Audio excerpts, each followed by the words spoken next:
جدير مديحي عالم العصر قائد وبدر ظلام الجهل للجهل طارد أرى مركبي نحوك طرف البلاغة الذي شأوه في درك وصفك جائد. Donc il dit, parmi ces vertus qui permettent ou bien qui conduisent à l'adoucissement du cœur et donc à l'augmentation de la foi, il y a al-bu'd, le fait de s'éloigner, min al-ghibati, de la médisance, wa ahliha, et de ces gens. Donc des gens, des gens qui sont dans la médisance tout le temps. Voilà. Celui qui veut augmenter sa foi a intérêt de s'éloigner de la médisance. La médisance consiste à dire chez des gens une chose dont, s'ils sont là, s'ils sont là et qu'on le dise, ils ne sont pas contents. C'est ça la médisance, c'est-à-dire dire de quelqu'un quelque chose dont, s'il est là et que je le dise, eh bien, il n'est pas content. Parfois, il y a des gens il y a plusieurs gens qui mélangent. C'est pour ça que le prophète sallallahu alayhi wa sallam, quand il a interrogé, quand il a dit aux compagnons que c'était ça la médisance, ils ont dit, et même si c'était vrai, le prophète sallallahu alayhi wa sallam a dit oui, ça, si c'est vrai ce qu'on dit. Parce que si ce n'est pas vrai, c'est une diffamation. C'est ce qu'on appelle la diffamation. Donc, c'est ça. Ah oui. Et beaucoup mélangent, c'est-à-dire confondent plutôt. Confondent. La médisance et le fait de dire du bien sur une personne, de faire ses éloges. Il y en a par exemple qui disent que oui, bon, on ne va pas parler de cette chose parce que c'est de la médisance. Bon, ça, c'est je parle bien sûr du commun, parce que sinon les savants savent cela. Je parle du commun, qui parfois évite de parler du bien même de quelqu'un qui n'est pas là, sous prétexte que c'est de la médisance. Non. La médisance, c'est quand cette chose-là, si l'autre l'entend, il ne sera pas content. C'est-à-dire qu'il voilà, il ne sera pas dans ses meilleurs états. C'est ça qu'on appelle la médisance. Hein? Voilà. Et il y a autre chose que les gens ne savent pas sur la médisance et qu'il faudrait noter, c'est le fait de parler du mal de quelqu'un. C'est-à-dire que la médisance ne se limite pas au fait de parler du mal de quelqu'un, que de lui, non. Si on parle de lui, de son père, de sa mère, de ses enfants, ou de son travail, ou de quelque chose qui est lié directement à lui, ça s'appelle de la médisance. Ça s'appelle quoi? De la médisance.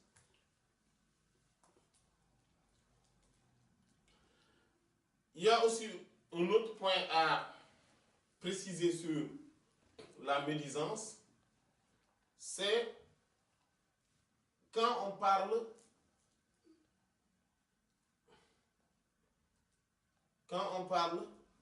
de ce qui concerne les célébrités. Cela s'appelle également de la médisance. Les célébrités. Qu'Allah nous préserve. Et ça, c'est une tourmente ou une turbulence irrésistible. Une grande épreuve dans lequel beaucoup sont tombés. À part ceux dont Allah subhanahu wa ta'ala est miséricordieux envers eux. rares sont ceux qui ne sont pas tombés dans cette forme de médisance. Parce que pour eux, comme c'est une personne publique, ils disent comme le disent les Wolofs, hein, celui qui meurt au marché a lui-même déclaré ça, a lui-même, comment ça s'appelle Signer son acte. non, a signé son... C'est quand on proclame pour dire que le gars est décédé. Sa déclaration. Ouais, sa déclaration, voilà. En tout cas, c'est en fait sa publicité. C'est lui-même qui a fait la publicité de son décès. Voilà, le fait de mourir au marché. Et assez suffisant, c'est-à-dire que dans l'espace public. Et assez suffisant pour faire la publicité de son décès. Voilà. Allah le préserve. Certes, mais est-ce que c'est une raison pour qu'on le médise? Est-ce que c'est une raison pour qu'on s'acharne sur lui? Il est mort, oui. Il est décédé, oui. Au marché, oui. Au centre commercial, oui. Mais est-ce que c'est une raison pour qu'on s'acharne sur lui? Non, ce n'est pas une raison.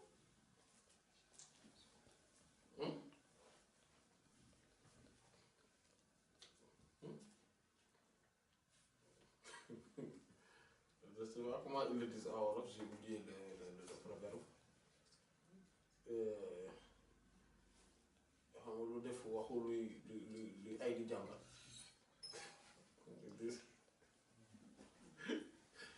Voilà, c'est une forme de dire que pour quand quelqu'un a fait quelque chose de célèbre dans l'espace public, c'est lui qui a fait la publicité de cette affaire. Et c'est fini, c'est bon. Alors que non, cela ne nous donne pas l'autorisation de s'acharner sur ça.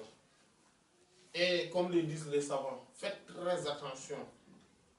Faites très attention par rapport aux célébrités. Surtout s'ils sont des hommes, des autorités publiques ou des grands pécheurs, que ceux qui commettent les grands péchés.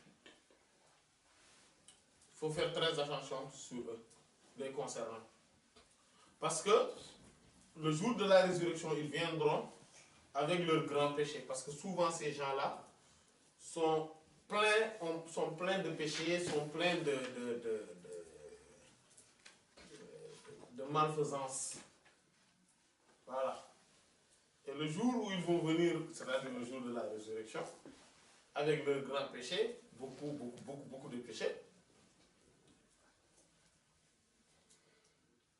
et qu'ils voient, parce que quand on médit quelqu'un, on lui transfère nos bienfaits, nos bonnes actions, nos bonnes œuvres. Si on n'a plus de bonnes œuvres, on reçoit ces mauvaises actions. Le principe est simple. Imaginez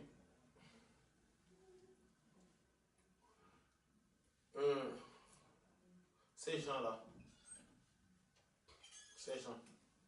quand ils viendront le jour de la résurrection, et qu'on a beaucoup de mauvaises actions, beaucoup, et qu'on n'a que peu de bonnes actions, et qu'on doit les donner de bonnes actions à nous, et recevoir leurs mauvaises, on serait très perdants. Et eux, ils ne vont pas nous pardonner. Parce que eux, ce jour-là, ils en auront beaucoup besoin. Parce que la monnaie qui circule le jour de la résurrection s'appelle les bonnes et mauvaises actions. Sans les bonnes et mauvaises actions, on n'a pas de richesse. Donc les richesses se comptent par bonnes ou mauvaises actions. Et donc, le jour de la résurrection, ils viendront avec ça. C'est pour ça qu'il faut faire très attention. Il y a aussi... c'est pour ça que le prophète sallallahu alayhi wa sallam a dit aux compagnons, radiyallahu ta'ala anhum, savez-vous ce qui le saisit, al-muflis? Atadruna manil muflis, c'est-à-dire le saisit. Le saisit, l'hypothéquer. Peut-être c'est ça. C'est-à-dire quelqu'un qu'on a, oui, le saisi. C'est-à-dire quelqu'un qui, il y a l'huissier qui est venu chez lui, il a tout pris. Oui, c'est le saisi. Ils disent que non, oui, c'est celui qui avait un commerce, il a échoué donc, dans son entreprise et que donc voilà, on lui a saisi tous ses biens, quoi. À un moment donné, il n'a plus rien. On a pris toutes ses marchandises. Le prophète sallallahu alayhi wa sallam a dit non, ça ce n'est pas le saisi. Le saisi, c'est celui qui vient le jour de la résurrection avec une montagne de bonnes œuvres. Montagne de bonnes œuvres. Mais il a dit du mal sur telle personne. Il a été injuste envers telle personne. Il a pris les droits de telle personne, etc. Ah, il a injurié telle personne. Il a outragé telle personne. Et on a... Donc, toutes ces bonnes actions ont été prises par des gens. Et à un moment donné, il n'a plus rien. C'est celui-ci, le véritable saisi. Qu'Allah nous en préserve. Et le Coran nous dit, par rapport à la médisance, il dit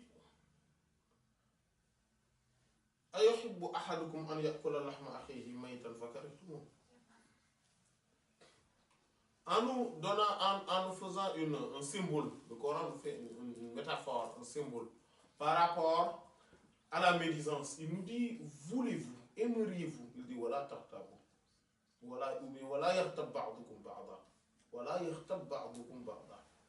Que aucun parmi vous ne médise l'autre. Ne vous médisiez pas les uns par rapport aux autres. Voulez-vous, ou est-ce que quelqu'un parmi vous aurait voulu qu'il dévore la chair de son frère décédé ou mort? Fakarihtumuh.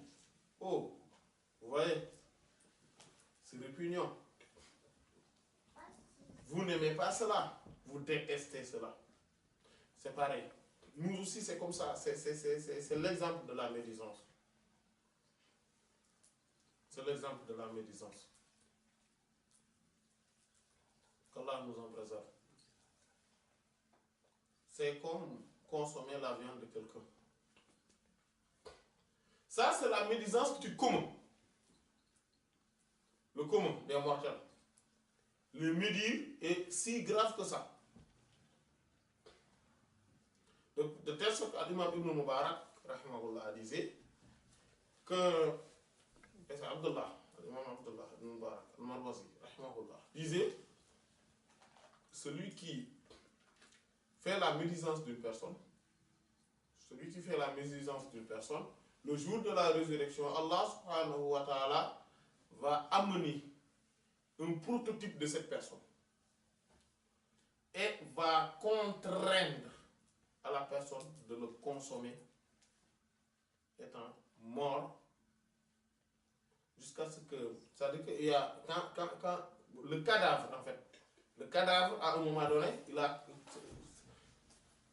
commence à avoir une mauvaise odeur. Voilà, et c'est dans ces moments-là qu'Allah subhanahu wa ta'ala va l'imposer de le consommer. Il ne va pas vouloir, il ne va pas pouvoir, mais il sera contraint de le faire. Qu'Allah nous préserve. Oui, la médisance.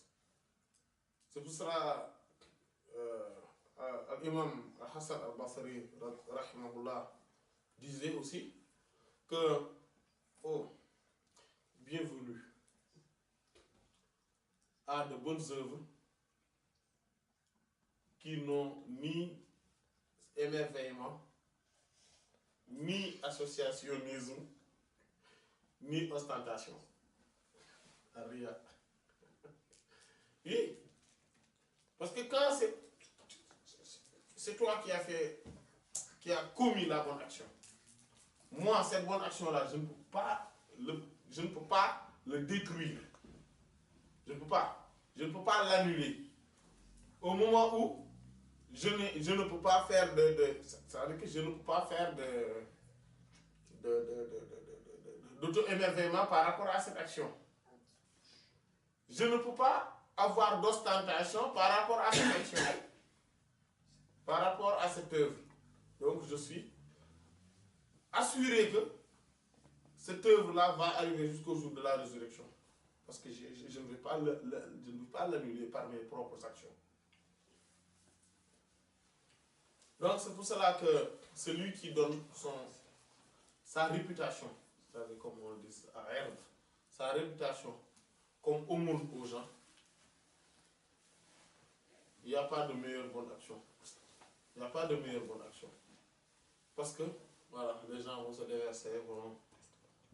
C'est pour cela que plus qu'on est célèbre par rapport à ça, plus on a de chances à récolter de très bonnes actions sans ça. C'est pour ça que la célébrité n'est pas totalement mauvaise.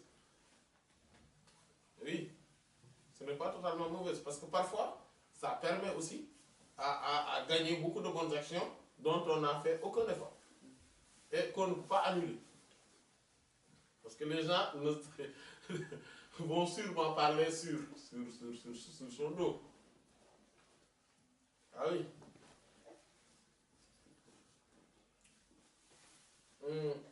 Maintenant, il faudrait savoir également par rapport à la médisance que toutes les médisances ne sont pas des péchés.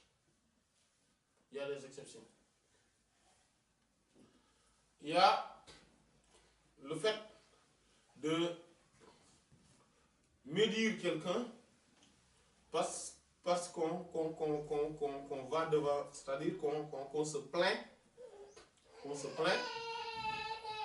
par rapport à la justice. C'est-à-dire, on va voir quelqu'un pour lui dire que, bon, devant le juge par exemple, pour lui dire telle personne a fait telle chose, a fait telle chose ou m'a fait telle chose. Ça, ce n'est pas une mauvaise médisance. Ça, c'est une bonne médisance. En fait, parce que on réclame ses droits.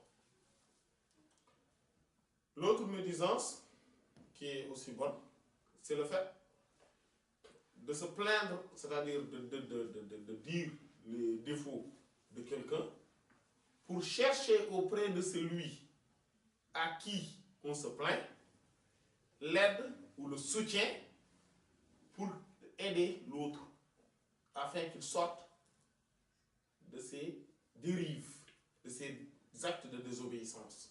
Par exemple, venir dire que voilà, telle personne, il fume. Il fume quoi. Et je te le dis toi, pour que toi tu l'aides, parce que moi je sais que si toi tu parles avec lui, il va le laisser quoi. Voilà, ça c'est une bonne médisance. Parmi les exceptions aussi des médisances, il y a le fait c'est-à-dire que quand on est interrogé par rapport à quelqu'un, comme quelqu'un qui n'est pas sûr, quelqu'un voilà, vient te demander par exemple, oui, telle personne, je veux collaborer avec lui pour une entreprise, pour une association, pour un investissement, etc. Est-ce qu'il est sûr? Est-ce qu'il est... Voilà, parce que toi tu le connais, est-ce que vraiment il est fiable? Voilà. Est-ce qu'il est fiable? Le fait de dire ce qu'on sait exactement, c'est-à-dire, non, il n'est pas fiable. Ce n'est pas une mauvaise médisance. Parce que c'est le fait de défendre les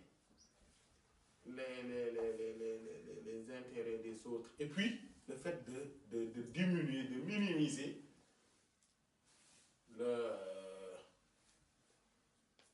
c'est le fait de minimiser les mauvaises actions, ou bien en tout cas les crimes ou les délits de la personne en question.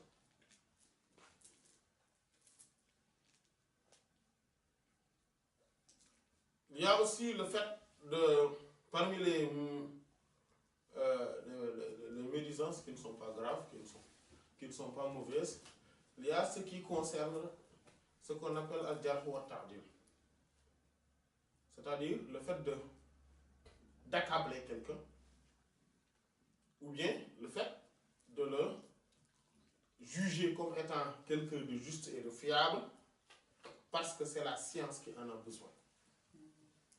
Parce que c'est la science qui en a besoin. C'est d'où la science d'al-jarh. Dans les ilm al-hadith par exemple, on a besoin souvent de cela. Quelqu'un qui est fiable, est-ce qu'il est authentique, est-ce qu'il n'est pas authentique, pour savoir si on doit l'accabler ou pas, etc. Et avec, c'est pour cela que l'imam Yahya ibn Ma'in, rahimahullah, a été interrogé au sujet de ces gens, du grand nombre de gens qu'il a médit. C'est-à-dire que oui, il a fait beaucoup de médisance par rapport à ces gens-là. Il a dit oui, telle personne n'est pas authentique, telle personne c'est un menteur, telle personne c'est un imposteur, telle personne il n'est pas juste, telle personne et voilà, est un pervers, telle personne. Et on lui a posé la question, mais est-ce que tu ne redoutes pas que le jour de la résurrection, tous ces gens-là venir et être tes